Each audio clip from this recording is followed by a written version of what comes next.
कि जो 1857 की जो क्रांति हुई थी, लॉर्ड डलहौजी के बाद 1856 में लॉर्ड कैनिंग भारत में अंग्रेजों का अंतिम गवर्नर जनरल था।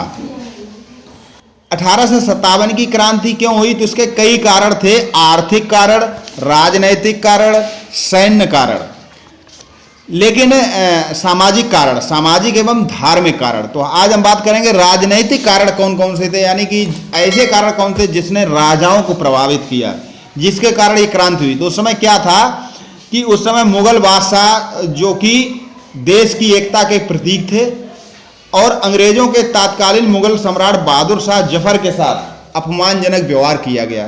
क्या व्यवहार किया गया कि 1835 ईस्वी में कंपनी के सिक्कों से मुगल सम्राट का नाम हटा दिया गया था। 1835 तक मुगल सम्राट का नाम होता था, उसके बाद उसका नाम हटा।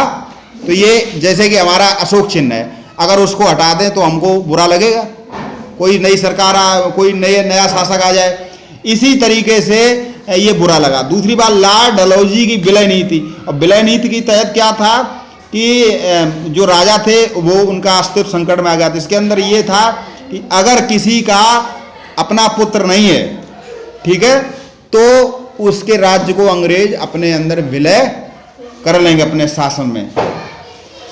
डलहौजी ने पेशवा बाजीराव के दत्तक पुत्र नाना साहब की वार्षिक पेंशन भी बंद कर दी थी।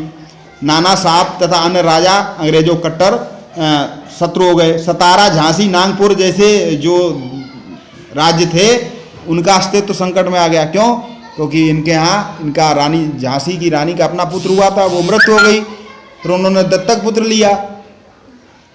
इसी तरह डलहौजी ने कुशासन के कारण अवध को अपने साम्राज्य में मिलाने के बाद सिपाहियों को हटा तो दिया, लेकिन उन्हें कोई रोजगार नहीं दिया।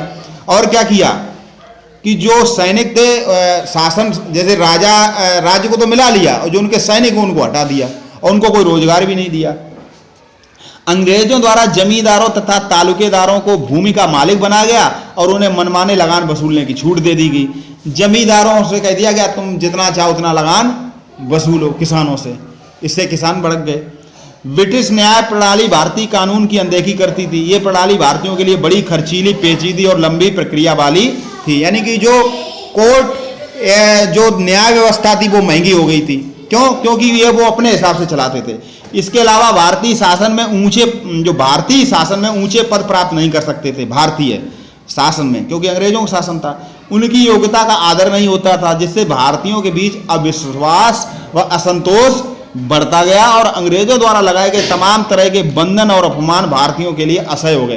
तो देखिए, विलय नीति के तहत जब यहाँ के राजाओं का शासन अंग्रेजों ने अपने अंदर मिला लिया अपने शासन में और खुद शासन करने लगे, तो एक तो जो सैनिक थे उनको हटा दिया, न्याय प्रणाली महंगी हो गई और कई तरह से, और जमींदारों से कह दिया तुम जी भर के लगान वसूलो। तो कई तरह से ऐसे बहुत से कारण रहे, राजनीतिक कारण, जिसके कारण असंतोष फैला और 1857 की क्रांति हुई। कल हम बात करेंगे आर्थिक कारण क्या थे जिसके कारण 1857, बहुत ही महत्वपूर्ण, जिसने ये पढ़ लिया समझ लो कई परीक्षाओं में इससे संबंधित कई प्रश्न आते हैं। तो ये बहुत ही महत्वपूर्ण है 1857 की क्रांति।